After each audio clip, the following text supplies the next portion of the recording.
Halo semuanya, pada video kali ini saya akan melakukan analisis uji Kruskal-Wallis menggunakan program JAS.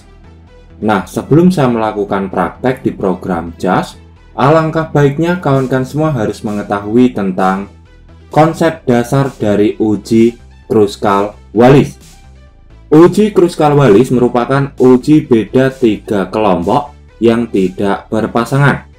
Nah, uji Kruskal-Wallis bertujuan untuk mengetahui ada atau tidaknya perbedaan 3 kelompok yang tidak berpasangan.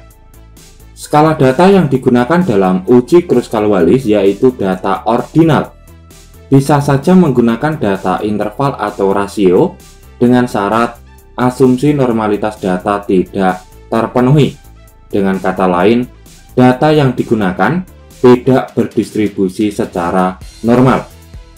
Uji Kruskal-Wallis tergolong ke dalam statistik non-parametrik dan merupakan alternatif dari one-way ANOVA atau uji ANOVA jika datanya tidak normal.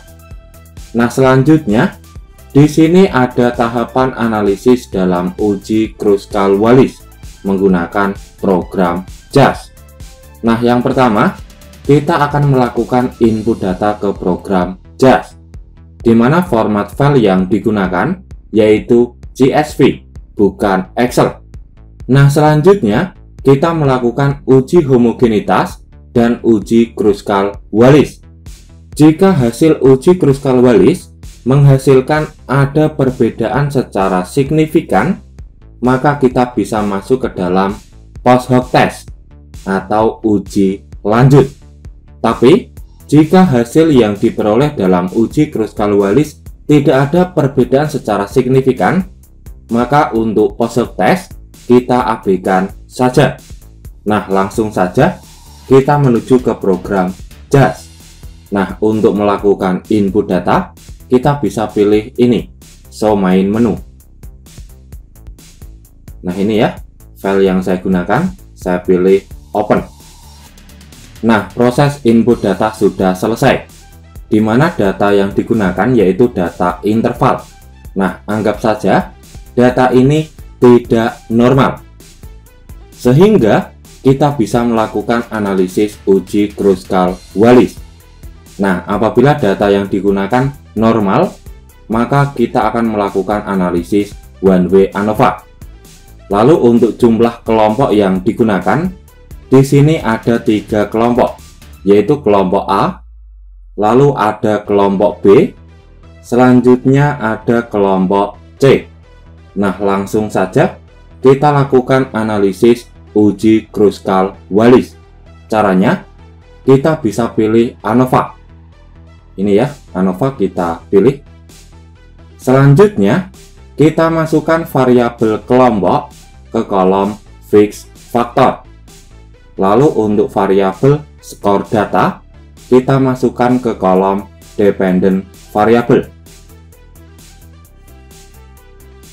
Lalu kita pilih asumsi cek, kita checklist homogeneity test.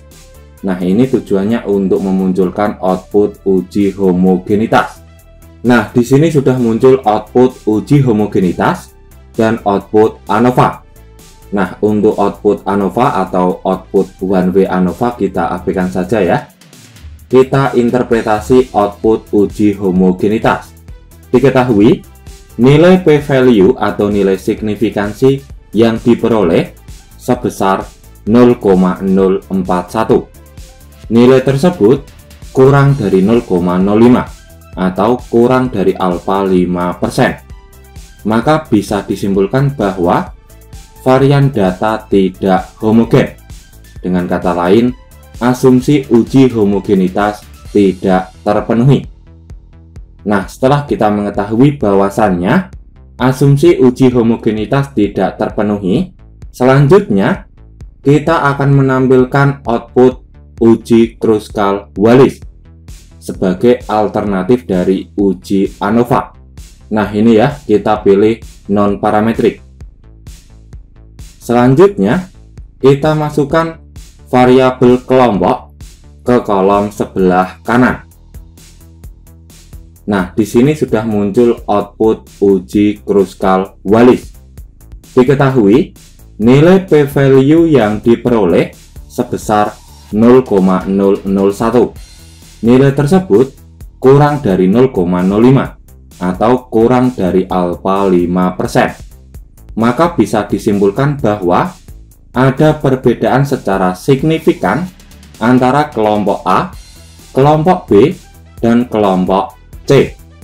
Nah, setelah kita mengetahui bahwasannya hasil yang diperoleh dari uji Kruskal-Wallis menunjukkan ada perbedaan secara signifikan, selanjutnya kita akan melakukan analisis post hoc test atau uji lanjut. Nah, ini ya, pilih post hoc test. Kita masukkan variabel kelompok ini ke kolom sebelah kanan. Nah, selanjutnya untuk menentukan metode dalam post hoc test, kita bisa pilih James-Howell. Nah, metode ini digunakan jika varian data tidak homogen. Lalu kita hilangkan checklist pada 2K dan standar. Nah, di sini sudah muncul output post hoc test menggunakan metode James-Howell, di mana post hoc test atau uji lanjut digunakan untuk mengetahui apakah ada perbedaan tiap kelompok. Nah, untuk analisis yang pertama, kita akan melakukan analisis apakah ada perbedaan antara kelompok A dengan kelompok B, di mana nilai p-value yang diperoleh sebesar 0,001. Nilai tersebut kurang dari 0,05 atau kurang dari alfa 5%. Maka bisa disimpulkan bahwa ada perbedaan secara signifikan atau secara nyata antara kelompok A dengan kelompok B. Nah, selanjutnya untuk analisis kelompok A dengan kelompok C, di mana nilai p-value yang diperoleh sebesar 0,001. Nilai tersebut kurang dari 0,05, maka bisa disimpulkan bahwa ada perbedaan antara kelompok A dengan kelompok C. Lalu untuk analisis yang terakhir, kita akan menganalisis perbedaan antara kelompok B dengan kelompok C, di mana nilai p-value yang diperoleh sebesar 0,804. Nilai tersebut lebih besar dari 0,05, maka bisa disimpulkan bahwa tidak ada perbedaan secara signifikan antara kelompok B dengan kelompok C. Ya, kurasa cukup sekian penjelasan dan cara praktek bagaimana melakukan analisis uji Kruskal-Wallis menggunakan program JAST. Ya, saya akhiri. Selamat malam dan good luck.